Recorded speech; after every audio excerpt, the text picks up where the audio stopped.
The left is not giving up on the gender wars. It's a hill they're willing to die on. If you want to save America, you'll have to identify as a black, disabled lesbian. Stick around to find out why. We're going to start this week with a clip from the Megyn Kelly show. She's talking with Victor Davis Hanson about the left's willingness to die on the gender wars hill and the fact that they're not giving up on the transgender ideology. Now, I'll say I have a tremendous amount of respect for Megyn Kelly. I love the show. I love what she does. But the dialogue that she has with Victor Davis Hanson outlines really where the difficulty lies in fighting the transgender ideology, the fact the left is not giving up any of their ideological positions, and the failures that the typical responses to what Trump has accomplished are going to bring to the American people if we continue on the road that we've been going. I want to break this down and take it a little deeper. I want to give you an understanding of what the ideological position of the left actually is, why we need to fight differently, the tools you'll need to fight, and once again, why the Trump euphoria really keeps us from accomplishing the goals that we really want for the country. Megyn Kelly is going to go on to give an exceptional explanation of why Trump's executive order stands as federal law that is something that everybody, quote, in the country, unquote, should obey. But the issue here is that leftists don't care. Trump, in an epic battle of words and now in the courts with the Maine governor. It was a thing of beauty when at the governor's meeting at the White House on Friday, he called her out to her face on her defiance of his executive orders around gender and boys trying to play in girls' sports. Watch this. The NCAA has complied immediately, by the way. That's good. But I understand Maine. Is Maine here, the governor of Maine? Well, are you not going to comply with it? I'm complying with state and federal laws. We are the federal law. Well, you better do it. You better do it because you're not going to get any federal funding at all if you don't. And by the way, your population, even though it's somewhat liberal, although I did very well there, your population doesn't want men playing in women's sports. So you better comply because otherwise you're not getting any federal funding. See you in court. Every state, good. I'll see you in court. I look forward to that. That should be a real easy one. And enjoy your life after governor because I don't think you'll be in elected politics. It's perfect. Perfectly done. Trump, thank you so much. So thrilled he won. Okay, that woman is Janet Mills. And I just want to say this. She's a far lefty on this issue, and she's not in step with the people. He's absolutely right. But let me just tell you something. An executive order does have the force of federal law. And conservatives saying that we've got a law on our side or we've got an executive order that should set precedent has never meant anything to people who are so ideologically divided that they don't care any longer about what traditional America thinks. If you find that problematic, you can go back to what I had said in some of my previous episodes about DOMA, the Defense of Marriage Act, which was passed by Clinton in the 90s to defend heterosexual marriage. And where are we today? Federal law trumps state law when they conflict. State law reigns if there's no federal law. But if there is a federal law and then there's a competing state law and they conflict, federal law trumps state law. So Trump is absolutely right in his constitutional interpretation there. And an executive order has the full force and effect of law. The only way of getting out of an executive order is if you can prove that the president did not have the authority to enact it in the first place. That's not going to be the case here. Title IX is a legitimate, duly enacted statute that the executive branch and the Department of Education has been interpreting since it was passed. And he said to her, Title IX must be complied with. Title IX, Biden's changes to it, allowing boys to compete, has been struck down. That is no longer of any valid force or effect, and all the courts will so hold. What's in effect right now is a title that protects girls, biological girls, in sport. And the Department of Education, which now is Trump's, has interpreted Title IX to say boys may not play. And so he's 100% in the right legally. If he says you will not let boys play because Title IX doesn't allow it, it doesn't matter what her state civil rights law says. We already saw a very similar battle to this play out, Victor, in 303 Creative, where we had Colorado go in there and say our state human rights laws do not allow this woman to say she won't create a wedding website for people who are LGBTQ. And she went in and said, okay, I see that's what the state human rights law says, but the federal Constitution protects my right of freedom of speech, freedom of expression, freedom not to say or endorse certain things. And that's right there, the same amendment that governs press and so on. And so the court said, right, the Constitution will trump this particular protection under the state law. That's what happened. That's what's going to happen in Maine. She knows it. She's looking to make herself a star. And she is, because if you Google her name and Trump today, you will see about 24 fawning profiles on the woman who stood up to Trump. The difficulty for conservatives is they think that when they gain the ground and they pass the law, that the battle is won. And that battle isn't won on any level. We enjoy the victories that we have, much like she enjoyed so much Trump's castigating of the Maine governor. But the Maine governor doesn't care. And that's precisely why we need to take a little bit deeper look at what's happening within our country to recognize how we need to fight moving forward. Now, Victor Davis Hanson, with all of his wisdom, is going to point out the 40-ton elephant in the middle of the nation's living room. We are so ideologically divided that the left doesn't care. In fact, he's calling them out correctly. They are the new neo-Confederacy within the United States. They don't care about federal law. They don't care about precedent. They don't care anything except imposing their ideological vision on America, deconstructing and reconstructing it to fit their new post-Christian neo-Marxist version of reality. I know that Maine is a liberal state, but that issue runs 70 to 80% against her. And almost every poll, people overwhelmingly, I think it's only 20 to 30% of the people would like to see or like to allow biological males in female sports. It's a no-brainer. 20% and at she's, most. Yeah, and then the second thing, NCAA has already ruled against her. So what is she saying? That it's okay to do it, but all my athletes in all my state universities and colleges and JCs, they're not going to be able to, if you're a biological man, you're not going to be recognized in an NCAA event. And so she's not going to be able to affect that. That makes no sense at all. And then Maine, like all small states, are very dependent on federal funds. And we're already seeing these statutes now about sanctuary cities that Trump is going to try to make the same case. We have 600 of them. If they violate federal immigration law and they think this neo-Confederate idea of nullification, that's what she is a neo-Confederate. Like South Carolina, I'm not going to follow the tariff law. Or these are the same things that started the Civil War in the South, that the South said we're not going to honor Civil War. This is what George Wallace did in 1962 when he said, I'm not going to follow federal immigration civil rights laws at the University of Alabama, and I'm not going to segregate it. It's got a bad tradition, states' rights, of nullifying federal law. In the days leading up to the Civil War, we were ideologically divided as to how we define what a human being is and whether you could actually own another person, which led to the dividing of the country because the South refused to give up on their ideological divisions. This is the same thing that we're seeing in America. And regardless of what public opinion is expressing, no matter what downside of public opinion the left may be on, they're sticking to their ideological position in which they have a hill that they're willing to die on.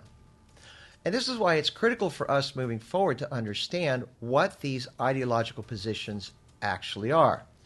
Because, as Megyn Kelly has said, this may be federal law, but it doesn't mean a damn thing if half the country or a significant portion of the country refuses to obey it, much like the Confederacy of the South. I'm going to read from you for some resources on my website that help you equip you to understand what's actually going on with the transgender ideology and gives us a new way that we can fight this beyond simply relying on the power of the stroke of a pen. So what is the transgender ideology? It's actually something called post-truth social conditioning. It's a social phenomenon behind what we see with gender. And it's meant to destroy traditional America. Say goodbye to gender, family, marriage, sexuality, church, community, and everything sane. This toxic gender cocktail of social unrest is coming for it all. So what is it? It's an association between two theories about truth and human development that's at the heart of the left's worldview.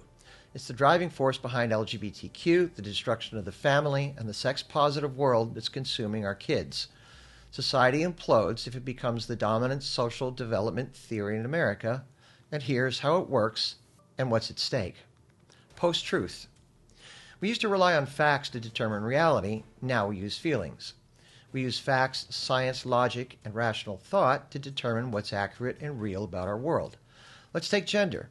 If we wanted to know if a man named Aristotle was in fact a man or a woman, we would analyze data about the chromosomes and analyze that with logic. It works like this. Aristotle has a Y chromosome. All humans with a Y chromosome are male. Therefore, Aristotle is a man. And it's worked for all of human history. But the left replaced logic with feelings after the postmodern movement successfully deconstructed our confidence that facts, data, logic, and common sense actually accurately describe the world. Today, people are post-truth. They rely on feelings, emotions, and preferences to determine their reality. And here's how post-truth works for gender. Aristotle has a Y chromosome. Aristotle feels like a woman. Therefore, Aristotle is a woman. Today, feelings and preferences determine what's real, which sets a dangerous precedent. Without facts and logic, we can't sort delusion from reality. Post-truth allows preferences and desires to rule the world. Social conditioning. Social conditioning is precisely this. Society determines everything. Blank slate social conditioning, or tabula rasa, it's a social development theory that believes that all human behavior is learned through social experiences. Gender, race, sexuality, personality, every human characteristic is a social construct, a learned behavior created by society, not by biology. And here's how it works. Societies create unique concepts of gender that result from experiences and preferences, which means gender can become any concept that an individual or group creates and society affirms. Society imprints these constructs on people through their social experience. And gender becomes a process of socialization where people adopt the concept that aligns with their feelings and preferences. Here's how they work together. Gender becomes any construct society creates and people affirm based on their feelings, emotions, and preferences. That's how a biological male identifies as a transgender female in today's world. Society creates a concept of female disconnected from biology. His feelings determine reality. And there are no limitations within post-truth social conditioning. Gender can be any concept society creates. When a group or individual affirms a gender construct, everybody in society affirms the reality or faces cancel culture. This convoluted theory impacts every aspect of human development, from race to disability, opening a Pandora's box of social chaos. If everything is a construct, everyone gets a seat at the table, and this will unravel American society as we know it. And that's been the intention all along. Here's the how and why. Let's start with race. If race is a social construct, then white males who feel they're black can identify as members of the black community seeking affirmative action preferences somewhere in society. What's to stop anyone from identifying as a cat if their feelings tell them they're a cat trapped in a human body? Nothing. Welcome to the magical world of the furries, where people identify as cats, worms, trees, fairies, and gnomes based upon feelings and preferences. Disability. If I'm able-bodied but feel disabled, I can identify as disabled to receive benefits from society. Let's talk sex. If sex is a social construct, everything is acceptable. You can't deny pedophiles their space in a sex-positive world. Welcome to the MAPS, minor attracted persons who legitimize their perversion as a construct. Heterosexual marriage and family? These are Christian myths that victimize by delegitimizing alternative constructs of sex and lifestyle. Every sexual relationship and family construct works in a sex-positive world. They're all constructs. Celebrate them all. It's only the mythical Christian sky god who claims ultimate authority, denying everyone their post-truth, socially conditioned lifestyle of choice. But memo to the leftist radicals. Anyone can play this toxic game. I'm a heterosexual, able-bodied, cis-white male. I'm identifying as a disabled black lesbian tomorrow based upon my desire to adopt social constructs. I'm looking forward to the affirmative action preferences and disability benefits. Get the picture about how complicated and convoluted this is? The left wants to make post-truth and social conditioning the de facto theory of human development and human expression for all of America. which is why extolling the virtues of Trump, castigating a Maine governor, and the force of federal law is somehow going to stop this. It's only a little picket line in the battle, meaning that these theories about human development are circulating within our school districts, universities, and pop culture. And to think that all of that are going to obey the force of Trump's executive order is simply missing the depth of the problem that we face. Now, this is not, again, a criticism of Megyn Kelly or Victor Davis Hanson. It's simply to point out the depth of what we're fighting in terms of the fracture of America and the force that the left has and what they want to impose on the country against the fact that they're not giving up on any of this regardless of Trump's wins. So how do we deal with this? Well, let's take a look at some facts to find out what's actually going on and find out the information that we can use to fight on another level. Here are the facts. The transgender community makes up a minuscule fraction of the population. According to the Williams Institute, a part of UCLA's law school that exists for LGBTQ protections, there are 1.6 million transgender people in America. That sounds like a lot until you do the math. It's 0.5% of the population when you round up. Leftists are destroying America's social architecture of gender for the feelings of 0.5% of the population. But in America, the gender rights of the 99.5% majority rule, especially given the precious nature of sexuality. So it's time to begin to tackle this on a deeper level, and here's how we do it. Here's a policy statement from my resource, How Do I Respond to the Culture War, that you can find the link to down below in the comments section. And you can use this to articulate this position. And here it is. We recognize the right of transgender individuals to express themselves within a pluralist society and denounce all efforts to persecute, malign, or harm any members of the transgender community. However, specific considerations must be given to take precedence when it comes to the personal expression of preference in society and the participation of the transgender community within our public institutions. The 99.5% of Americans who identify with the binary gender that aligns with their chromosomes have the fundamental right to protect their emotional and sexual health and security from incursion of members of the opposite binary gender within protected private spaces. Thus, the social architecture of gender defined by binary sexuality, male or female, must remain intact, and the transgender community must use the spaces that align with their chromosomes of their birth. This includes, but is not limited to, bathrooms, locker rooms, sports activities, and dressing rooms. The emotional, sexual health, and safety of 99.5% of Americans cannot be compromised for the emotional preferences of 0.5% who align with an obscure theory of social conditioning. Additionally, deconstructing and realigning the social architecture of gender in America based on the preferences of a fractional minority sets a dangerous precedent. Any identity politics group can demand a complete accommodation within society, citing the accommodation of the transgender movement as precedent, demanding the same privilege to reimagine society based upon their preferences and beliefs and obscure theoretical concepts. This ultimately leads to chaos. For these reasons, the transgender community must integrate into the social architecture of binary gender as it currently is constructed as it aligns with their chromosomes. See, people can love the executive orders and Donald Trump's face down of a leftist governor all they want. However, these do little to fight the fundamental issue of an ideological war that's fighting for America's intellectual foundations. Remember, Trump's executive orders last only as long as he is in the White House. And the left is going to use the stroke of a pen to get their way when they come back to power, as post-truth and social conditioning advance throughout our schools, universities, and culture. So I'll ask you this. Did anything that Biden did, his Title IX executive order, change your mind about the transgender agenda? Well, Trump's executive order doesn't change the mind of the left. We have a broader war to fight here in America, and nothing changes until we choose to wage it where it counts. It's time to tackle this on an ideological level and argue with the facts, and to identify as disabled black lesbians to demonstrate just how absurd and how far this position has gone. Once again, this is Chuck Mason. Thanks for being a part of the show. Please like, share, subscribe, and comment. Until the next episode, God bless and stay safe.